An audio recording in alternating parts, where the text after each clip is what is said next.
Hello, আসসালামু আলাইকুম। Ruba blog neuro page থেকে সবাই কেমন আছেন? অনেকদিন পরে একটা ভিডিও নিয়ে আসলাম।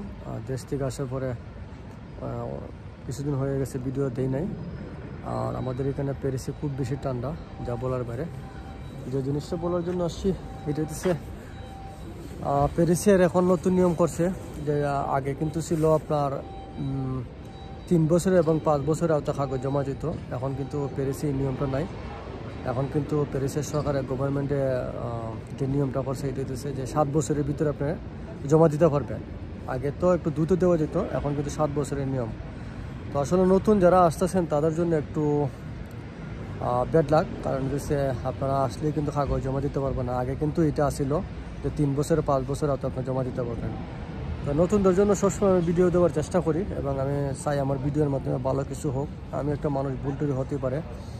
আপনারা প্যারিসের দিকে না আসে আপনারা যদি চিন্তা ভাবনা করেন, যেহেতু আপনার পর্তুগালে বন্ধ হয়ে গেছে, আপনার চাইলে কিন্তু স্পেনে এখন কিন্তু যে সুযোগটা দিছে 3 বছরের আওতায় আগে ছিল, এখন কিন্তু স্পেনে 2 বছরের আওতায় আপনার কাগজ জমা দিতে পারবেন।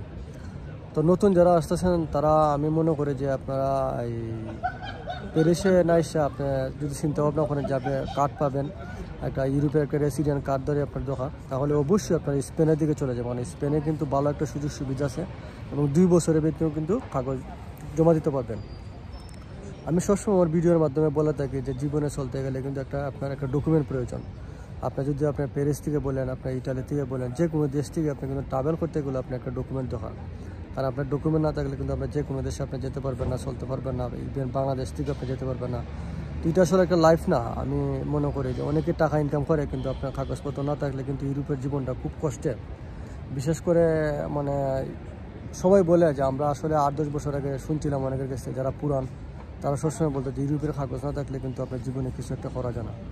সো আমি সবসময় বলি আমার ভিডিওর মাধ্যমে যে আপনারা চেষ্টা করবেন যে আইসে যেন যে দেশে সুযোগ দিতেছে ওই দেশের জন্য আপনি স্টে করতে পারেন। তাইলে কিন্তু আপনার পরিবার, আপনার একটা জিনিস মনে রাখবেন যে আপনি ইউরোপের কার্ডটা ফাইলে যে শুধু এটা আপনার জন্য না, আপনার পরিবার এবং আপনার ওয়াইফ সব কিছুই কিন্তু আপনার সাথে জড়িত। এবং আপনার কার্ডটা পাইলে কিন্তু আপনি তাদেরকে নিয়ে আসতেছেন টুডে টুমরো।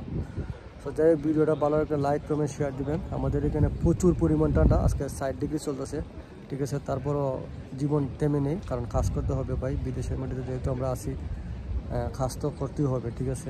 আমি এখন কাজ থেকে বেরিয়েছি, প্রচুর পরিমাণ ঠান্ডা, ঠিক আছে। যে ভিডিওটা ভালো লাগবে লাইক কমেন্ট শেয়ার দেবেন, পাশে থাকবেন, নতুন নতুন ভিডিও দেওয়ার চেষ্টা করবো। আসসালামু আলাইকুম। এবং বিশেষ করে কে কোথা থেকে দেখেন কমেন্ট বক্সে জানাবেন। আসসালামু আলাইকুম।